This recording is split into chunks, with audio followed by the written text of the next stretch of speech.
Good afternoon, everyone. Thank you for coming and tuning in. So, tonight we're going to discuss something very interesting and a recent debate I have. And I want to welcome in a good friend of mine, Kanzuk, who's a fellow Neo-Conservative traveler. Kanzuk, thanks for coming in. How you doing? I'm doing swell. Can you hear me all right? I can hear you great. You're coming in A-OK.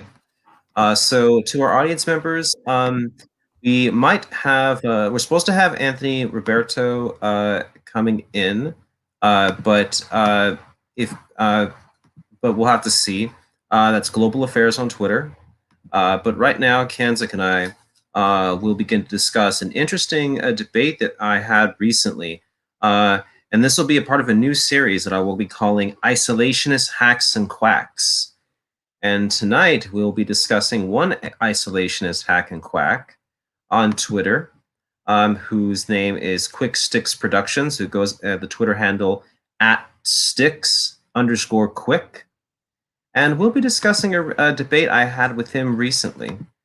And a link will be provided to in the debate. So that way everyone can review it at their leisure. But I will just discuss very quickly what happened. So I was invited by Quick Sticks Productions over Twitter to have a debate. And I thought, all right, well, this would be an opportunity to have a good discussion. I assumed that it would be taken in good faith. And he was initially polite. And so I thought, well, even if we don't agree, at the very least, we'll have a rational, healthy discussion. And, we'll have an opportunity to send ideas back and forth. But unfortunately, that's not what happened. Throughout this, so after about the half an hour to 40 half an hour mark, he started to interrupt me a bit more. Now I took it in stride.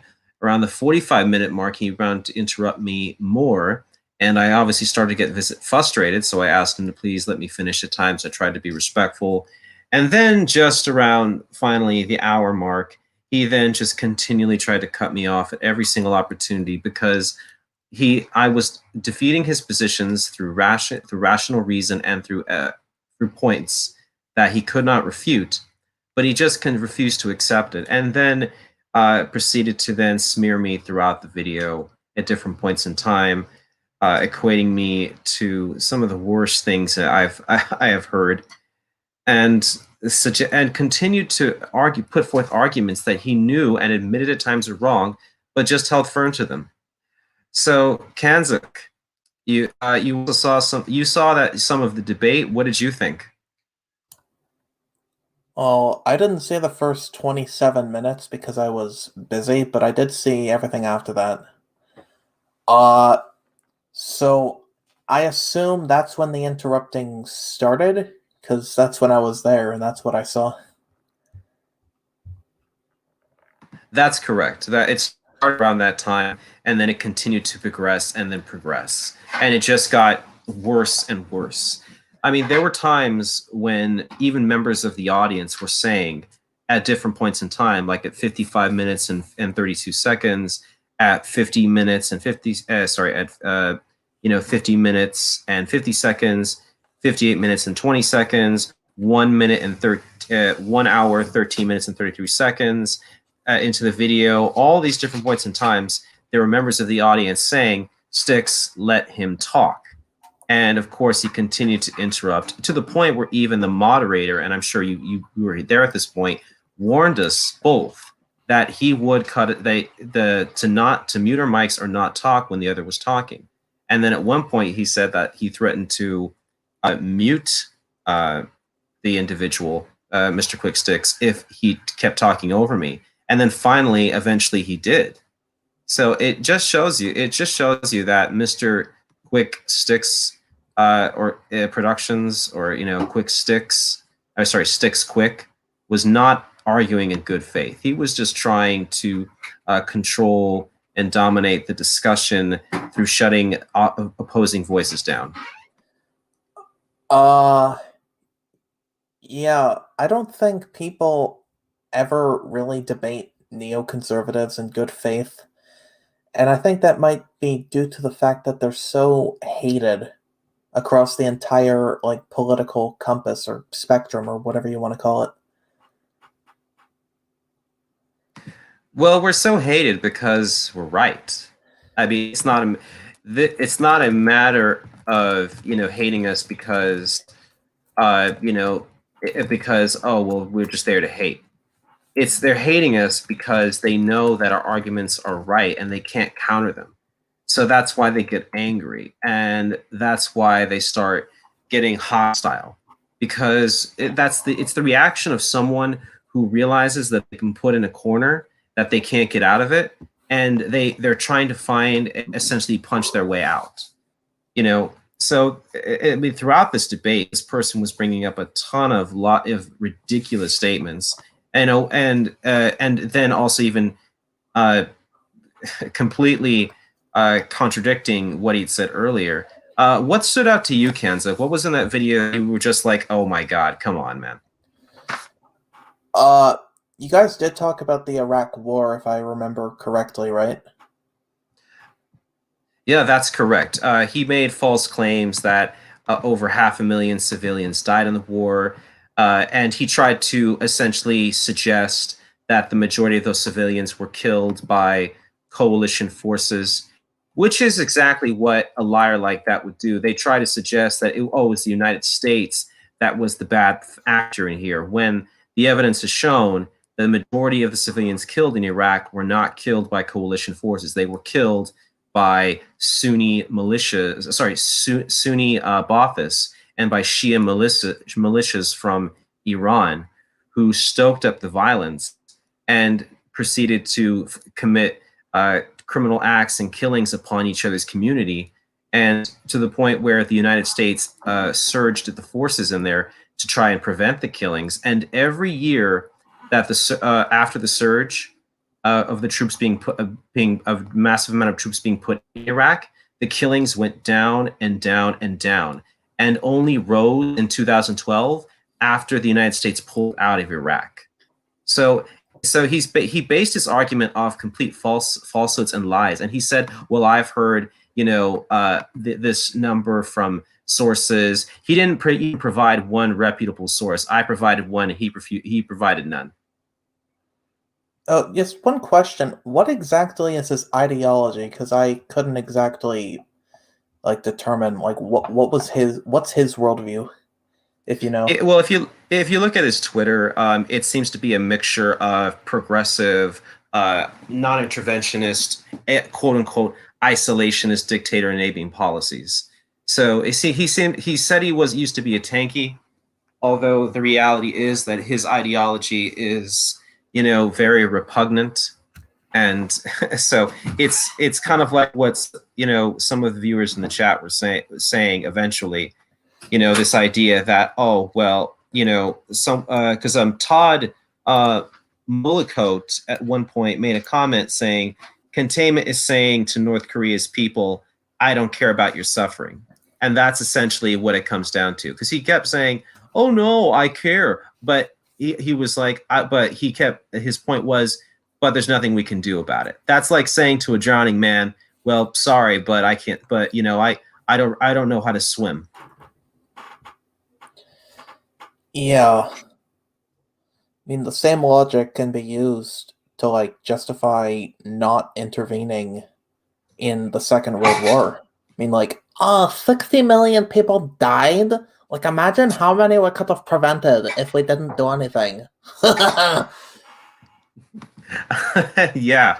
And, it's so funny how near the end of the debate that he actually essentially said that, oh, well, nobody had a duty to fight the Nazis, essentially. He said that because he said it. So here's how it went. So at near the end of the debate, at the hour 55-minute mark around there, he essentially said, that half. Oh no, that wasn't no. So he essentially said, sorry, no, so it's not that. So it's actually the 2 hour mark, the 2 hour 55 second mark. Sorry, at the 2 hour 55 second mark, he literally, said that, well, nations like Ireland didn't have a duty to fight the Nazis. And then yet he proceeded to call me a Nazi at the 2 hour, 3 minute, 10 second mark. And it's like, wait a minute, you're calling someone Nazi, yet you think that that neutral nations, like Ireland, Switzerland, Sweden, that they didn't have a duty to fight the Nazis, that nobody had a duty. It's absolutely pathetic. And it's like and then he's essentially extolled the virtues of Ireland's neutrality in World War II, saying, "Oh, look how well it turned out for them. Oh, look how well they were." That ignores so many realities of fucking the geopolitical circumstances of Ireland as a nation. Like, holy fuck! Oh my god. Yeah, totally. I mean, it ignores a lot of crap, because again, the Republic of Ireland, essentially, after the war, let in a lot of Nazi war criminals. Okay, there were war criminals from Brittany who escaped, who had collaborated with the Nazis, who were escaped to the Republic of Ireland. There were war criminals from, then Yugoslavia who escaped to, the Republic of Ireland, and these people were protected. One of the famous Nazis, Skorzeny, who was one of the biggest, one of the, of Nazi Germany's best soldiers. Where did he live out his retirement days? He lived them out in Spain, and he lived them out in the Republic of Ireland, a rich man. And it's just downright pathetic that this guy says, "Oh, well, Nazis are bad, but I don't think that anyone had a duty to fight the Nazis." I mean, give me a break.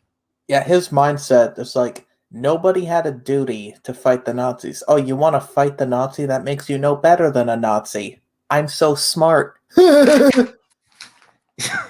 Yeah, he was such a fool, and that's it's so ridiculous because he argued a lot of foolish points. He argued that containment was a solution to the situation with Kim Jong-un. Really, how long have we been trying to contain the North Korean regime, and how long has that policy worked? How well has it worked, Kenza?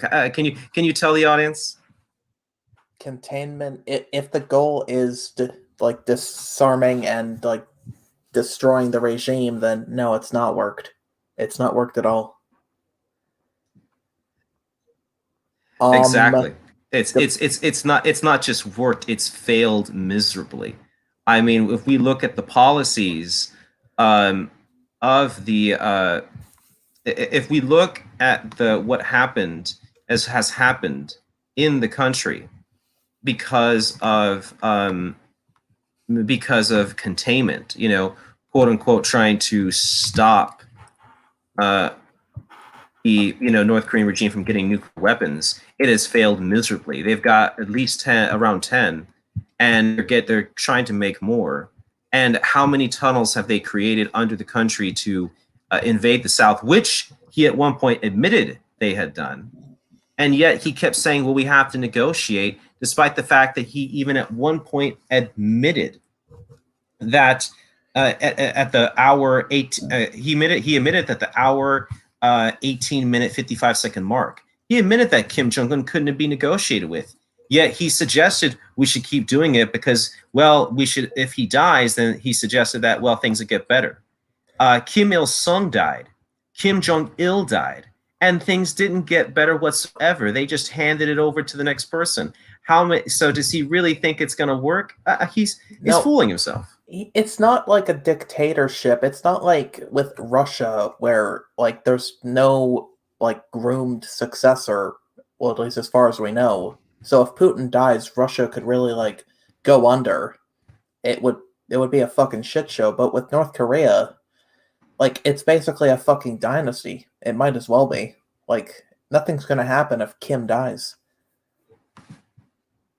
His sister will take over. Yeah, absolutely. He he did not. The Kim dynasty is not going anywhere. It has no intention to go anywhere. it has every means of staying in power, and it will refuse to sacrifice its position because it understands that in a democratic North Korea, a dictatorship has no future. And so they understand that their days are numbered in a democratic government. I mean, the fact of the matter is that the Kim Jong-un should be before the Hague, facing war crimes and crimes against humanity. And so that's why he brutalizes his people. And even, quick Stix or,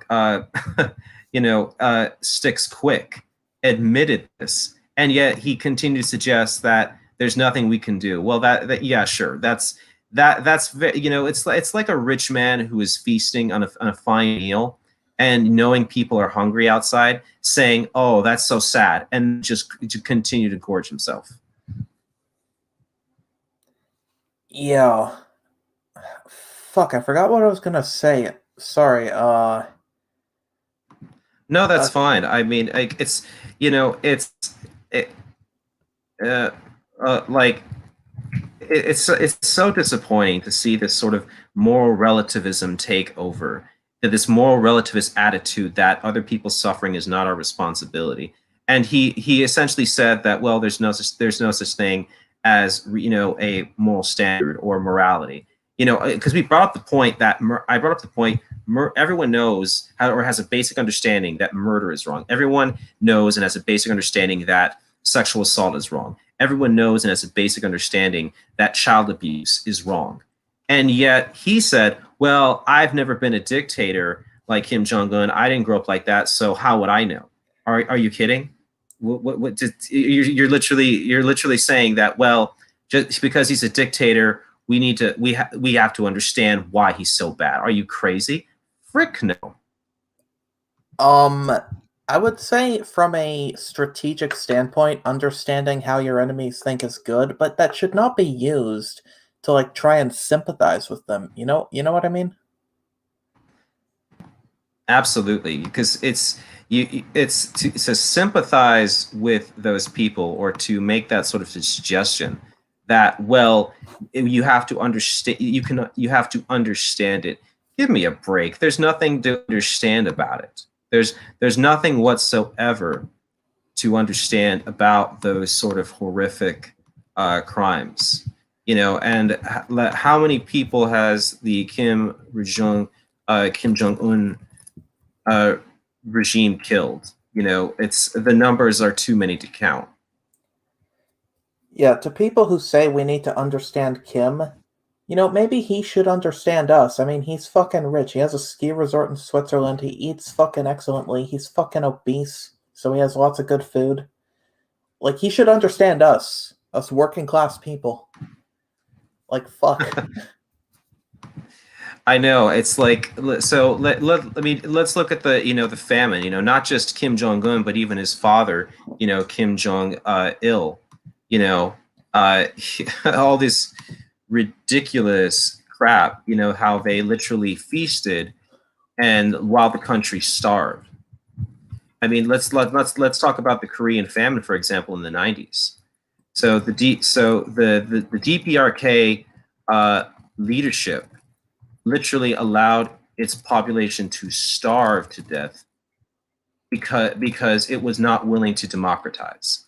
It would rather stay in power and it would rather kill millions of its own people. So in the case of the famine, killed hundreds of thousands, but millions were affected. It literally allowed hundreds of thousands of people to die just so it could hold on to its power. It's so ridiculous.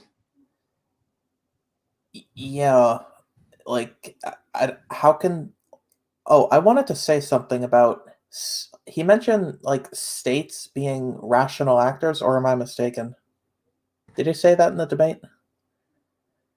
He essentially suggested that that we could talk to North Korea. He made North Korea that he made the argument numerous times.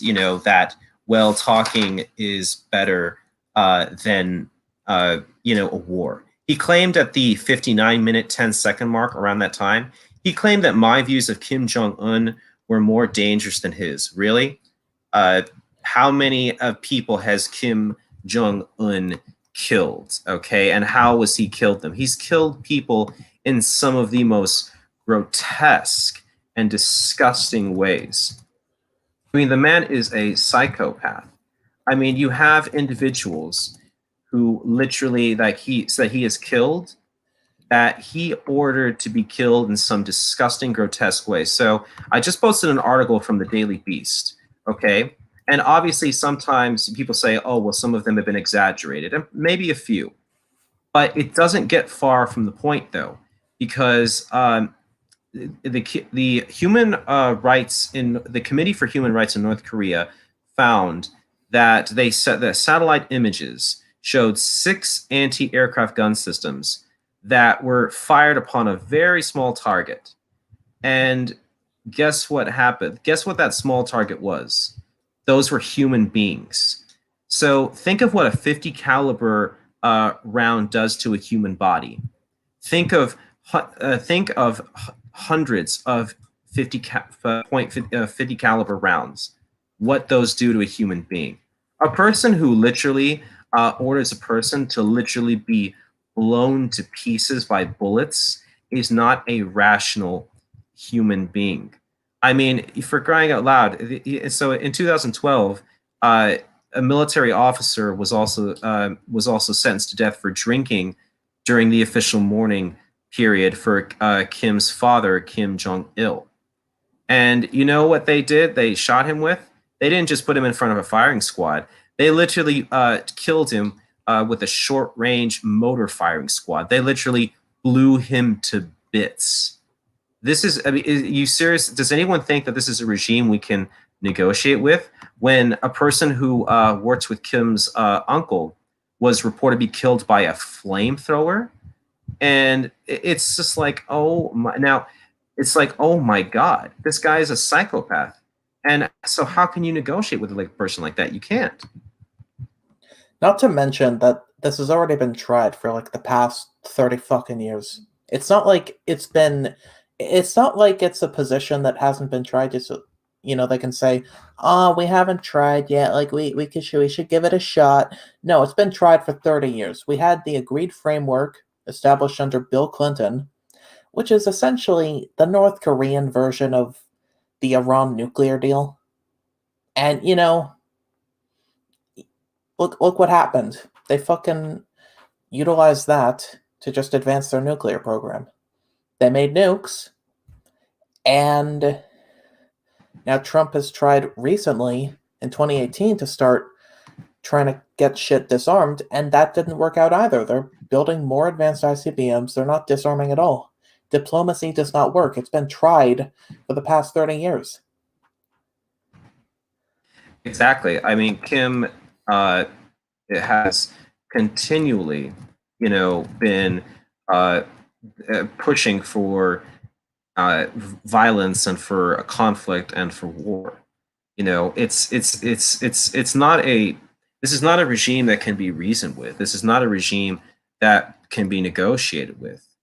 I mean, the man literally. If this man literally treats his own people in a manner that is subhuman, in which people who are killed and who are literally executed, and this is because of having a bad attitude, literally murdered, like we said, with anti-aircraft guns, in front of a live audience, who are put there to say, this is what happens to people who oppose me, or this is what happens to people who make me angry, or in Kim Jong-un's instance, this is what happens to people who take my ice cream. Because that, seriously, he gorges and while his people starve. Yeah, he's a fucking psychopath. The state is not a rational actor. No rational actor. And, this is what realism, suggests. All states are rational actors. I'm somewhat of a realist, but I don't think that's true. I don't think all states are rational actors. No rational actor would act the way North Korea has acted its entire existence. I'm sorry, but it's not. It doesn't make any sense. It doesn't make any sense. And what Mr. Stix Quick said throughout the debate was absolutely ridiculous. For example, at one point, and this was around the 45-minute 37 mark, he's tried to suggest that North Korea is not pure evil. They're just acting in their self-interest. Excuse me. So let me get this straight. So when Kim Jong-un literally orders people to be killed with 50 caliber rounds with artillery, small and literally to be blown to bits in front of live audiences, and it literally allows his people to starve to death while he gorges on all the fine foods and all the fine wines.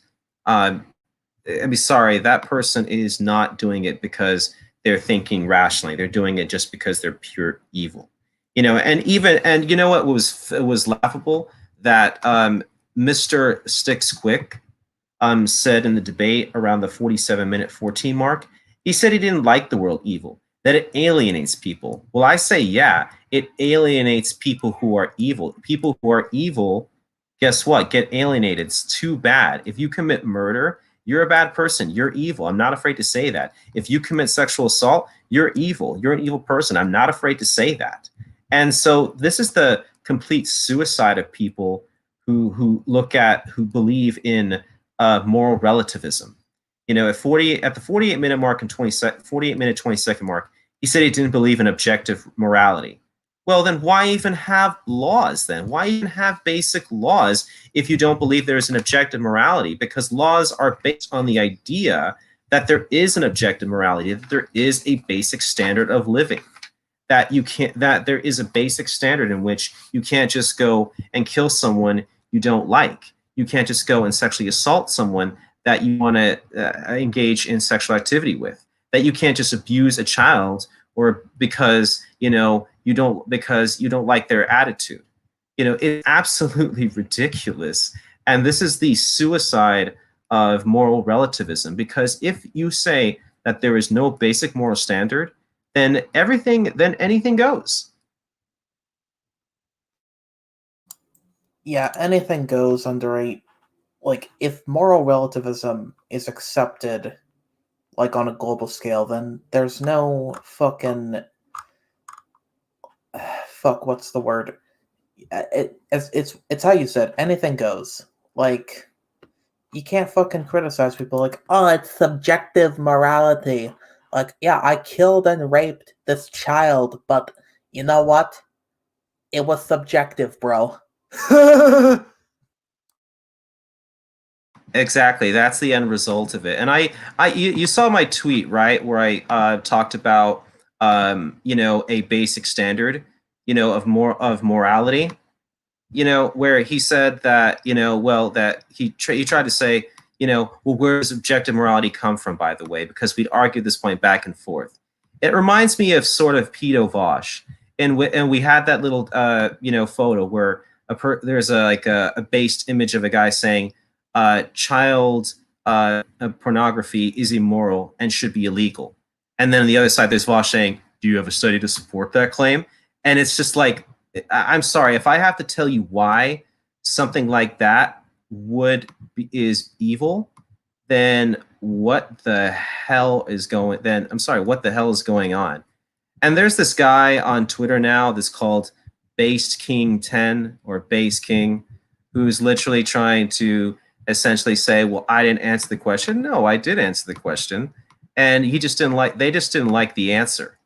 They're at the end of the day moral relativists who are triggered by the fact that there is basic human dignity, a basic human standard, but they just don't give a damn. Yeah, imagine if these kinds of people were in charge, running the world. Imagine if these people were the leaders of the United States. The world would be a terrible place. The country would be a terrible place. Everywhere would be terrible. Oh, absolutely. I mean, it would be absolutely horrific because you would have people who literally say that if well, it that would say that anything goes, you know. And I'm sorry, but no, you know. And I tweeted several times about this, and of course, you know, he kept trying to go back and forth and try to essentially like be like call me out and say, uh, you know, saying, oh, there is no objective moral standard or whatever. You know, he contradicted his very point in the debate because you can't, because he said at one point in some of the tweets and the responses, he tried to say that, oh, you don't have to believe morality is objective to have morality. I'm sorry, but you cannot have morality if you think morality is objective, okay? Because if sorry, murder is wrong. Sexual assault is wrong. It's not. So morality is not subjective. All right, it is objective because there are basic human standards. There are basic morality is objective, and so and he's just so ridiculous, you know. And he says that so he cannot answer the question, and he keeps getting defensive because he knows that at the end of the day he's wrong, but he won't accept, but he doesn't want to accept it because at the end of the day he's a very privileged Westerner who can play his video games, he can enjoy his food and not, you know, wonder, and tomorrow am I going to be thrown in a concentration camp by the dear leader? Yeah, he's fucking privileged. A lot like most of these isolationist hacks on the internet. Thankfully, these types of people are mostly, what's the word? These are mostly internet people. Like, if you talk to real people, they don't speak nearly as bad as Quick Dicks or whatever his fucking name is. They aren't nearly as bad as people like Quick Dicks.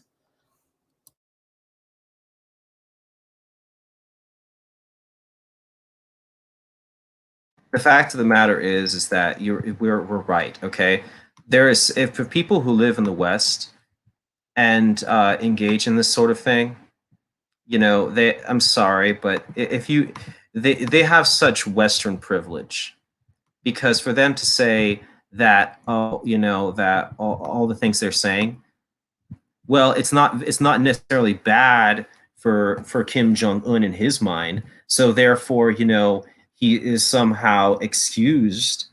Come on, give me a break. You know, I mean, I'm sorry. So it's like, it's absolutely ridiculous. You know, because if when you have a person who thinks like Stix Quicks does, it's just absolutely insane. I mean, absolutely insane. You know, I mean, because he said ultimately that, you know, that there are different solutions to North Korea, and then I proceeded to smoke him, and this was at the 1 hour 55 minute 43 second mark. I proceeded to smoke him, and I told him 30 years later, after 30 years of negotiations, how many more years will it take to work while people continue to die, tens of thousands, if not hundreds of thousands? And then he asked me, well, how's a war better? And I said, by removing a mass-murdering dictator. And then he said, well, what will be in its place? And I said, a democratic republic. And he had no answer. He had no answer to that point because because he realized that if that's the result, then, well, guess what? All his points go out the window. And then he tried to suggest, oh, well, you know, and then he said, well, you know, what about the places where it hasn't happened? You know, what about the, so I would like to say, what about the places that it has happened? Okay, let's look at Italy. Okay, we overthrew Benito Mussolini and installed, guess what? A republic that still stands today. We And Japan, Taiwan, South Korea. Yeah, Germany. Let's not forget, you know, we essentially saved France and Great Britain in World War One. Let's not forget that, from Prussian military dictatorship. Let's not. So we saved, like you said, Japan, and turned a nation that was essentially a neo-imperialist nation, where the emperor was literally hailed as a god, and turned it into a very good democratic republic. Where now this emperor is not a figurehead, and people don't go marching off to literally kill in the name of the emperor. I wouldn't call it neo-imperialist. I would just call it imperialist. Like, it was just straight up annexation of land. Fucking, like, it was just imperialism in its purest form by the Japanese. Yeah, absolutely. And it's kind of funny how when he tried to then essentially attack the point that a war with the North Korea would not be successful. He tried to say, well, that's a million man something army, and they're going to fight to the death for that regime. I'm sorry, this is a regime where literally a huge portion of the country is literally addicted to heroin and all sorts of different drugs in the country. This is a country in which soldiers literally raid civilians' homes to find food because they don't have enough. This is a country that literally has a huge amount of people, and I mentioned heroin, but they're also addicted to meth. So this is a country. This is not a nation that of complete diehards. This is a nation of a select few diehards and a vast majority of people who are literally starving to death and literally using drugs to cover up their pain. Yeah, like, I've heard libertarians, like, remember when the Libertarian Party posted that fucking cringe article saying, North Korea's based because they got, like, legal weed. They farm weed. It's pretty based. It's fucking, like, what the fuck? Like, I'm not sure, like, I don't have any knowledge of the other drug usage in North Korea, but marijuana is a pretty common big one. And I imagine that's how a lot of the people cope. Because those conditions are fucking horrible. Absolutely. Because if like I said before, and I'm posting some of the stuff in the chat for the viewers, the country, so much of the country is literally is addicted to meth and heroin and all sorts of different drugs. I mean, drug trafficking in the country is huge. I mean, defectors who have reached South Korea estimate that up to 80% of some residents in some towns, 80% of residents in some towns use crystal meth. All right. And the North Korea Review estimated that 40% of the meth users in the DPRK are addicted. This is a nation where literally 4 out of 10 people are addicted to meth, and where in some places 80% of the people are using meth. It's absolute. It's like, wow, And this is Stix Quick thinks that this is a nation where the soldiers and the people will literally die for the regime. No, they won't. They hate the regime, and I'm sure that they all wish that we literally come in that country and depose that dictatorship. You know what? I think what that Quick Dix guy was probably going to try and get at would be like, but what about what if a terrorist group comes in power? Just like, I've heard people use this argument, like, ISIS rose up because of the Iraq War, and that's why we can't invade North Korea or any other country. As if North Korea has the complex ethno-sectarian tensions that plague that region. No, it's essentially a fucking ethno state. Like I'm not even like exaggerating. That's what North Korea is. It's accomplished what both Stalin and Hitler only could have ever dreamed of. It's quite frightening if you think about it.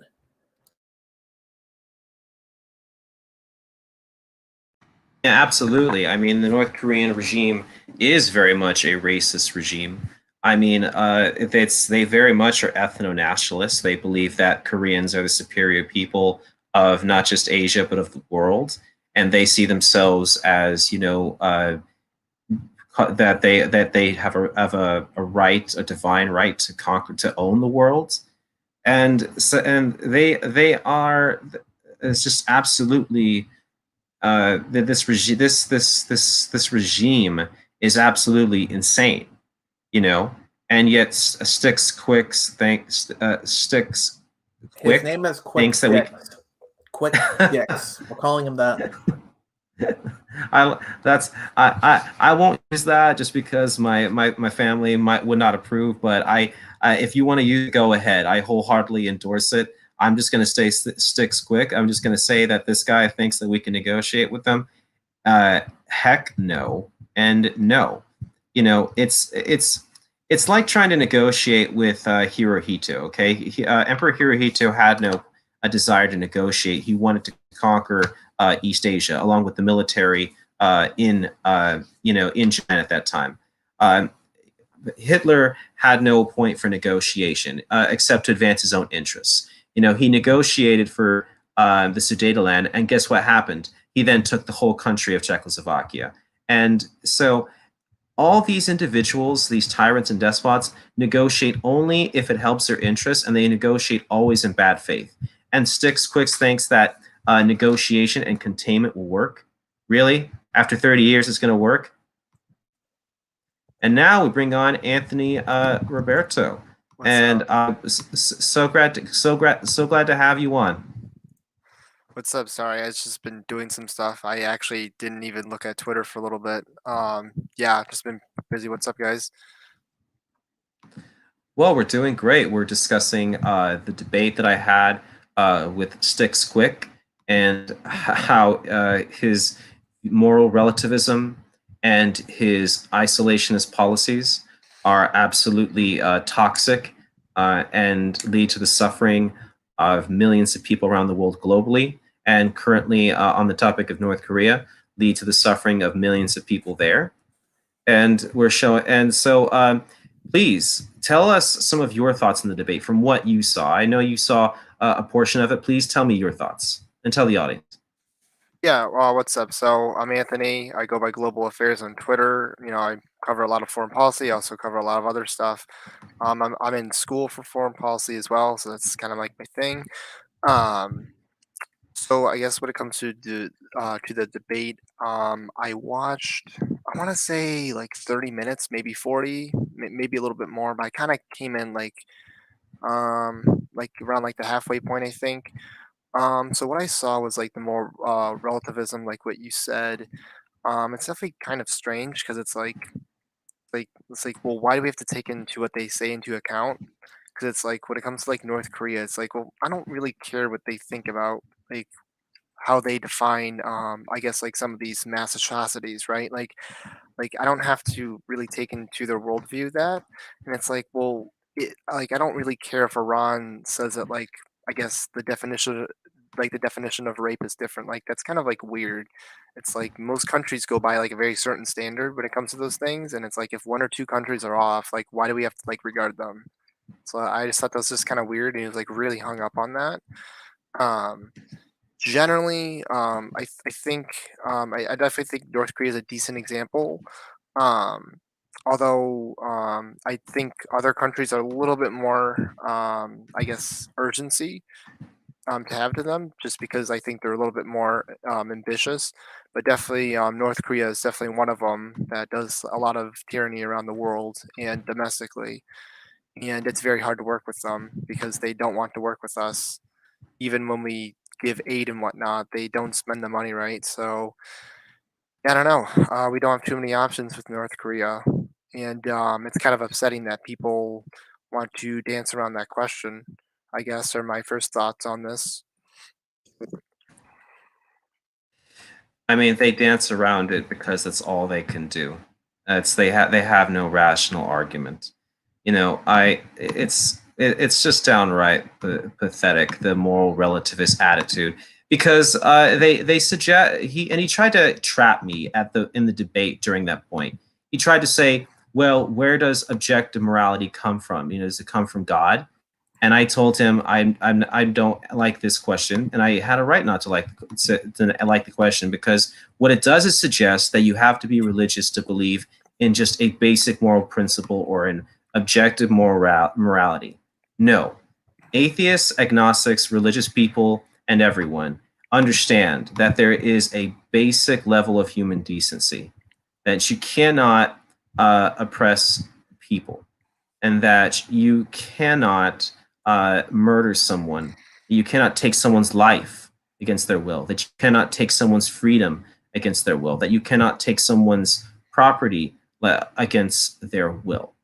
You know, it just shows you that these moral relativists, at the end of the day, will legitimize anything and excuse everything. Of course, they try to falsely say, oh, they think that, you know, murder is wrong or this is wrong. But at the end of the day, if you're a moral objective, if you believe that morality is relative and that there's no such thing as objective morality, then you believe at the end of the day that a society should be anything goes.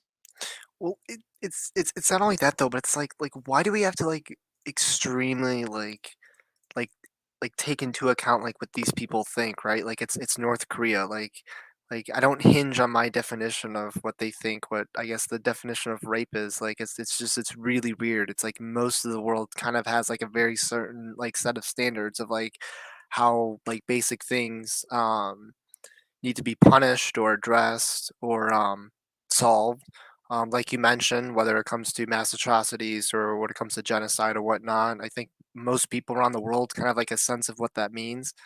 So it's just super super weird how I guess people like that are hung up on just these one or two countries that like don't want to follow those rules. You know, it's like the consensus goes one way, right? Like it's really weird.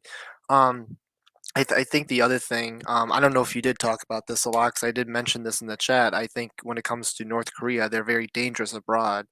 You know, they send weapons such as chemical weapons and ballistic missile technology to Assad, to Myanmar, and to these other awful regimes. So they do export some of their tyranny abroad, and that should be stopped.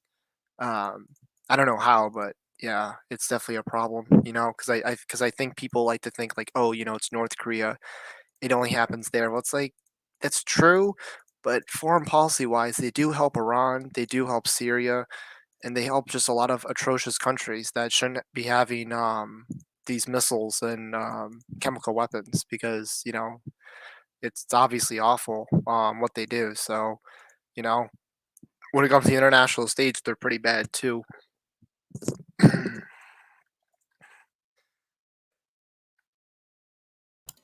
Yeah, they do engage in they take they fuck, I can't talk.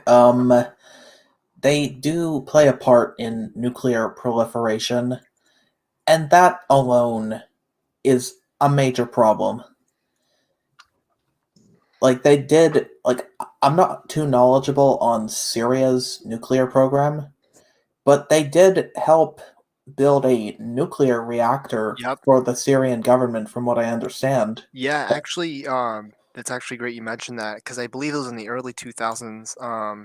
North Korea sent over some advisors and some engineers to go help them, and I believe in the airstrike itself, when the Israelis did it, I believe they did find some North Korean, Yeah, you 10 know, yeah. scientists died from North Korea. Hmm. Yeah, it's just you know, these people ignore basic reality, you know, and that's why I sent that tweet out, and I'm going to send this in the put this in the chat, but I'm going to put in the chat Quick Stix Productions or Stix Quick's response, because I posted a tweet that was moral relativism at its worst. These are the policies that Stix, Quick, and Irish Devil 98 support. Why not give a peace a chance to mass murdering despot? Let me think. No. And I had a picture of, those American firsters in the late 1930s, and the early 1940s, who said, oh, Hitler hasn't attacked us. Why attack Hitler? Oh, why not peace with Hitler? Oh, yeah, no, thank you. And he tried to respond saying that war is a last result. War as a last resort. What a terrible policy. He doesn't believe in war whatsoever. He doesn't believe in the idea that you should remove bad dictators and despots. He doesn't believe in the idea that bad people should be removed. He would literally wait to the point of suicide, and then by that point it's too late. When Hitler would be marching on the gates, when he be marching on London, he would be saying, "Oh, not our concern," and then Hitler marching into Canada, "Oh, not our concern," and then Hitler marching then into Washington D.C. Oh, whoops! Oh, how did this happen? Well, it happened, you idiot, because you did nothing. And it's the same thing with the Kim regime. If the Kim regime is allowed to expand its nuclear arsenal beyond control, it will use that to try to take over the South. And if the North Korean dictatorship is successful in keeping the United States neutral and is able to conquer the South quickly, then a person like that, people would be saying, "Oh, how did this happen? Oh, I know why it happened, because people said, why not give peace a chance? You give peace a chance to fellow republics and to fellow democracies. You don't give peace a chance to dictators and despots." Yeah, no, I mean, it's definitely a problem. I think when it comes to North Korea, a lot of people just don't really know how bad it is. And because I feel like in a way it's kind of been like memed, so I guess people don't take it as seriously, but they definitely are a huge problem in like the South Pacific. So, and a lot of countries do see them as a huge problem when it comes to like, ballistic missiles, firing missiles in general, that sometimes land in the waters of like Japan or Taiwan or the Philippines. It's like that's kind of a problem. Like that could have hurt somebody, you know? These are just like reckless tests that shouldn't be happening. Like no other country in the region does these reckless tests. Like why are they allowed to do it? Yeah. I wanted to elaborate on the America First crowd and the people that opposed World War II. Or even the people that just to this day say it was bad, and there's a rare few that are open about that. The kind of people that say, we should have worked with Germany to crush the commies. Like, Germany pioneered ICBMs and even had plans, to develop aircraft that could reach North America. And I believe that they could have potentially struck North America with nuclear weapons if they were allowed to fucking succeed and be unrestrained after World War II. I think America would have lost a Cold War against Germany. Maybe I'm wrong, maybe it's an over-exaggeration, but I think it's a real possibility. It's very possible, yes, because if you allow your enemies to get so strong one day, and just don't do anything about it, they could, conceivably, conquer you and conquer the free world. Because Stix Quick Stix Productions, tried to essentially say, well, do you really think that Saddam could have conquered the world? Well, let's think about that. Let's think, did he not try to conquer Kuwait? Yes, he tried to conquer Kuwait. Why? To gain a hold of the oil-rich resources over there. Did he not send troops into Saudi Arabia because he was teasing the idea of invading a country and seizing its oil? Absolutely, yes, he was. And he also invaded Iran. In what he tried to do there, he tried to seize the oil-rich region in Iran. So what was Saddam's goal? His goal was to gain control of one of the world's most important resources, oil. So that way he could put the world in a stranglehold. So that way he could say, well, you do what I tell you, or, you let me do what I want, or I just tweak down the oil that you get to your countries. And let's not forget that Saddam Hussein had weapons of mass destruction at one point. He used weapons of mass destruction at one point, killing 55 to 185,000 Kurdish people through chemical weapons. And let's not also forget that he tried, and thankfully the Israelis stopped it, to develop nuclear weapons. So when people say, "Oh, well, those people couldn't have done anything," they couldn't have done anything because not because we avoided a conflict with them, but because we stopped them before they got out of control. Mhm. I think when it comes to the whole like the whole North Korean situation, I think like for me like especially when it comes to like more progressive types because that's like I'm normally like around. The whole thing is like I always try to start from the position of like, okay, like this is how it affects people internationally, and this is how it can affect you. Because like when you talk about like things domestically, like what Kim does domestically, it's absolutely obviously awful and all that kind of stuff.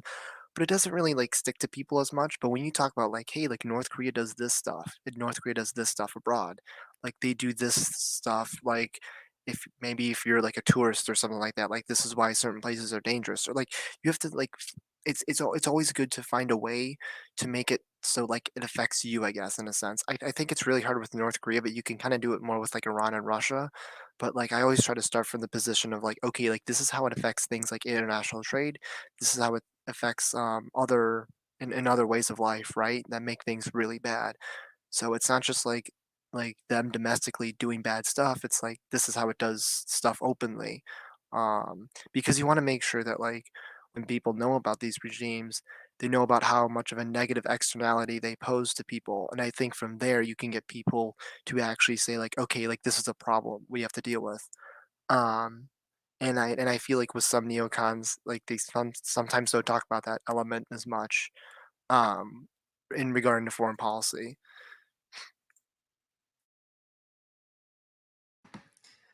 Yeah, absolutely. I mean, the problem the libertarian isolationists, paleo libertarians, paleo conservatives, and progressive anti-war types. They all have very different political philosophies, but they're all united in one thing, that they believe that what happens in other countries isn't our concern, and we should just leave it be. They believe that dictators and despots, at the end of the day, by their isolationist policies, have a right or a monopoly on violence against their own people. And I say to that, hell no. Never. No tyrants, no despots. They also believe in balance of power theory. Like, the more poles we have in the world, referring to like multipolar, not Polish people, obviously.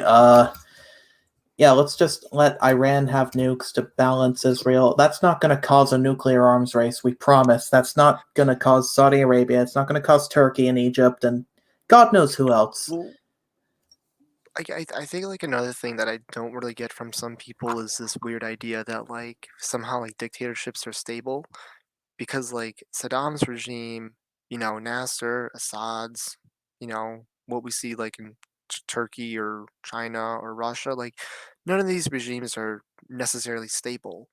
And it's like, oh, like, like we can't get rid of Gaddafi because like then there'll be problems. Like, well, there's already problems in Libya. Like that doesn't really make things better. Like dictatorships only look like that they're stable. They're not normally stable internally. They have the whole shebang when it comes to all the problems there. You just don't hear about it as much because again, like a lot of these dictatorships, they either censor or they make sure like it's not as known about the problems there. It's like the whole like slave markets thing in like in Libya. It's like they were under Gaddafi as well. It's not like they just started like when he was gone. Like this stuff happened under him too. There was fighting, there was corruption. All this stuff always happened. It's like you just didn't hear about it up until he was gone. So I never get the whole thing that dictatorships are stable under any circumstance, really, honestly. No, the perspective of that, like the view that dictatorships are stable, is that I think it's largely rooted in like the Syrian civil war, the Iraq war, and the Libyan civil war, or whatever the incident was called when Gaddafi was ousted. You know, they cite the refugee crisis like, oh yeah, like it was bad over there, but like, you know, the evil brown people weren't coming into Europe and ruining everything. Ugh, it's so bad. Gaddafi was based. He like blocked the refugees. So yeah, it's just a privilege problem. It's just them only caring about themselves. Just like, oh shit, like now it's bad for us. Now we care, but we don't care in the right way. We want more dictators to stop this because that's the only way they see it. Like you can't have a democracy. You can only have dictatorships to stop Islamists or whatever. It's a very flawed Well, worldview. well, it's a recurring thing among far left circles and far right circles. Is that both love the idea of a strongman at the end of the day. You know, they both they both like the idea of strongman dictatorships. You know, let's look at Stalin. You know, let's look at Hitler. You know, at the end of the day, and that was in the past. You know, now let's look at the strongmen of today. You know, the left now there are members of the left who are actually being fans of Kim Jong Un, you know, who are praising him and calling him based, and even some of those who say, oh well, I think Kim Jong Un isn't bad, they still praise people like Castro, who was also a dictator. And then among the right wing circles, you know, the hard right circles, you have those who praise Putin and Assad. So both of these groups are part of the same you know, poisonous barrel of goods. They just they deviate in certain policies, but at the end of the day, they both hate the idea of freedom, and they want to they don't care if people suffer abroad. You know, and Stix Quick is one of these individuals who, as long as he has his Western privilege, what happens an ocean away isn't his concern. He doesn't care if people starve to death. He doesn't care if a regime murders its people. He doesn't care if a regime throws its people in concentration camps. He doesn't care how many millions die and suffer, so long as he has his little privilege.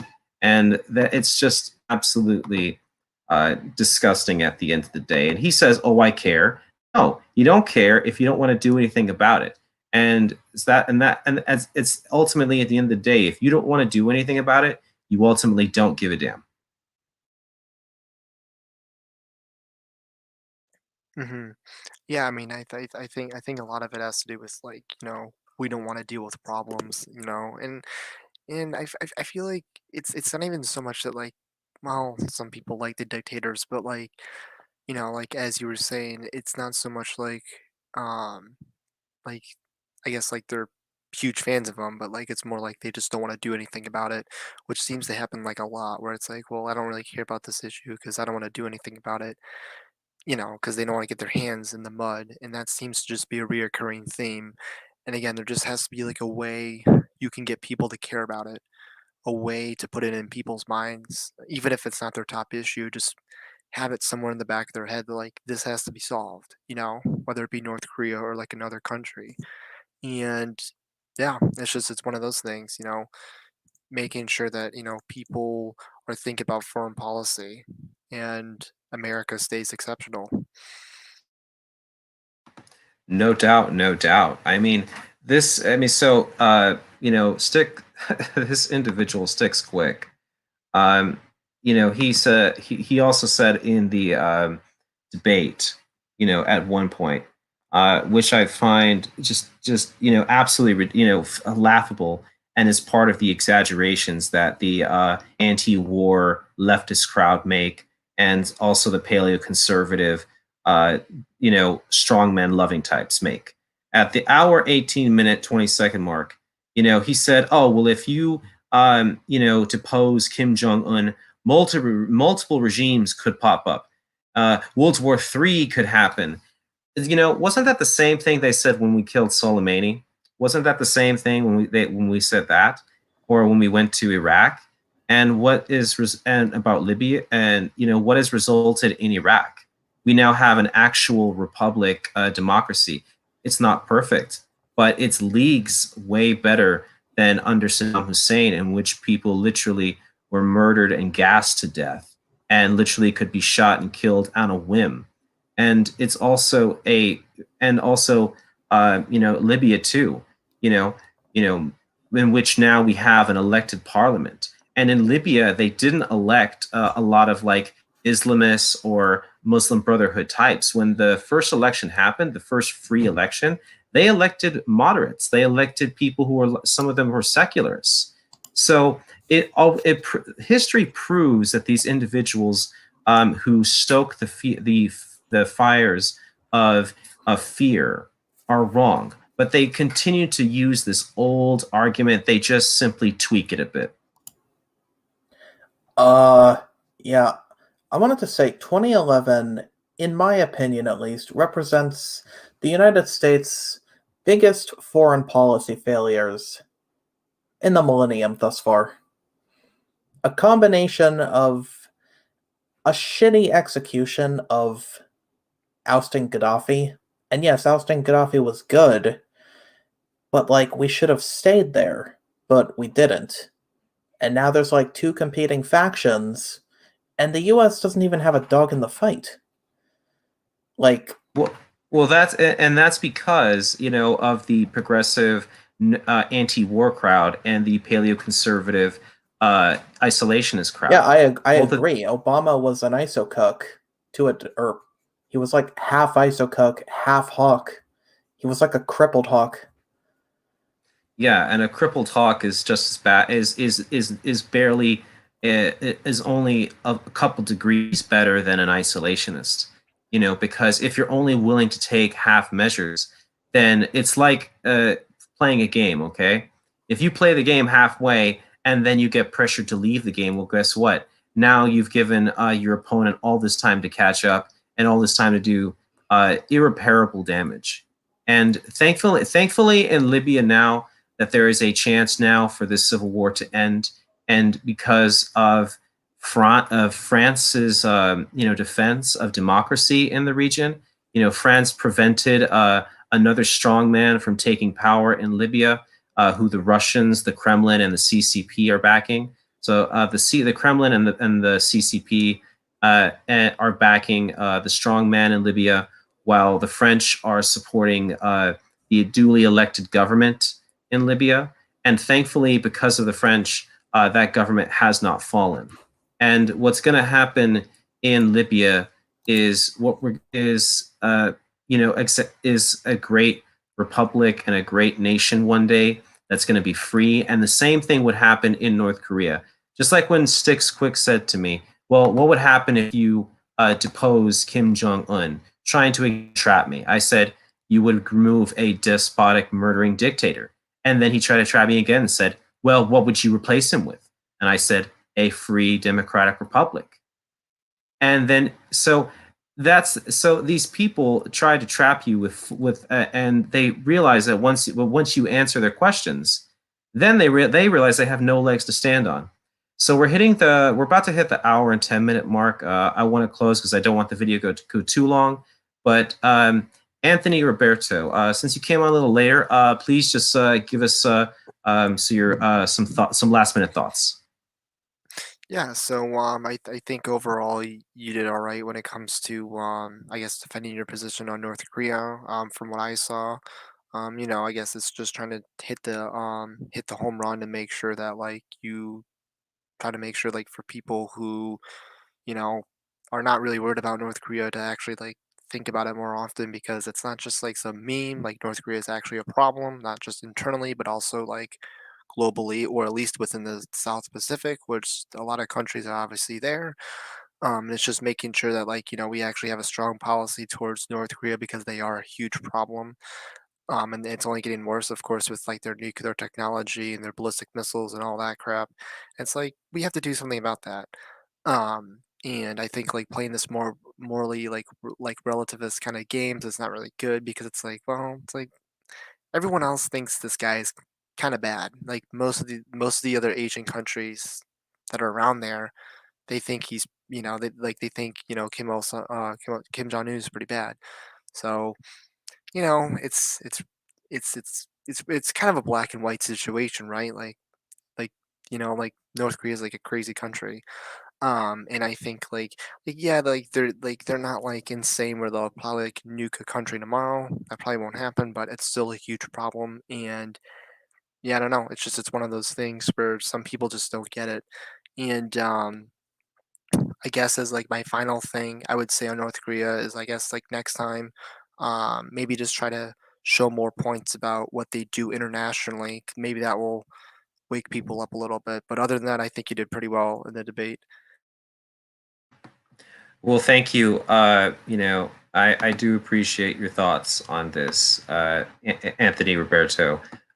Ladies and gentlemen, please make sure to follow Anthony Roberto on Twitter.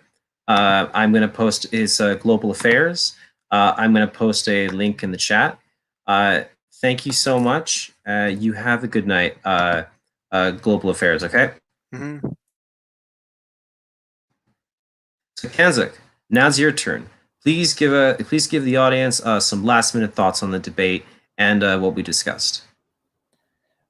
I more or less share Anthony's sentiment toward your debate performance. You did pretty well, but you probably should emphasize their foreign actions a bit more because that resonates with people as it's more likely to affect them personally. I just wanted to say one more thing about like North Korea being a meme. I know it sounds like a weird conspiracy theory, but I think their propaganda is so deliberately absurd. And they know it is, but they do it with the intent of making people feel safe. There's just like, look, they used Call of Duty footage in their propaganda video. They're such a joke. What do you think about that? Well, I think it just shows you when people try to laugh off a homicidal maniac dictator, they're digging their own graves. I agree. Well, Kanzuk, I want to thank you for coming on. I do appreciate your perspective and some of your thoughts on my performance and some advice you had to give. Thank you so much. You have a great night, okay? All right, thank you. You too. No problem. And everyone, I've posted Kanzuk Supreme's the Twitter handle. Please go and follow him as well and look him up. So I will now close before the hour 15-minute mark with my final thoughts. So Stix Quacks sent me a message. So Quick Stix Production said, "You might take what I said as an insult, but I compare you to a tanky and a Nazi, as I am trying to warn you. I see a lot of the same logic I use as an ML. Ideology like this will mess. Get out ASAP." Of course, he can't even spell and use grammar. I'm sorry, but that's laughable coming from the person who literally said that Ireland and neutral nations in World War II didn't have a duty to fight Nazis. This is the same person who literally said, well, those nations didn't have a duty to fight the Nazis. Give me a break. All right. So I'm not going to take moral lessons from a person like that, especially one who argued in bad faith, who for initially we're having for the first 30 minutes or so, a healthy back and forth. But then continually, as I started to shoot down his points, then continually just started to interrupt until finally the moderator had to shut him up to stop. So no, I won't apologize. Moral relativism is the death of nations. It is suicide because it says that what might be wrong for me isn't wrong for you. And this means that dictators and despots can do what they want at will. And I say no. Dictators and despots do not have the authority or the right to murder anyone. The North Korean regime is a threat, not just regionally, but globally. They are acquiring nukes. They intend to use them. They are expanding their nuclear arsenal, and we have to stop them. and liberate the people of North Korea. Anyway, thank you so much, everyone. Please subscribe to my Twitter. Please subscribe to my Twitch. Please subscribe to my YouTube. Support me on Ko-Fi. Thank you, everyone, for tuning in. I'll have more videos like this. This is going to be a series, Isolationist Hacks and Quacks. And don't forget, death to all tyrants.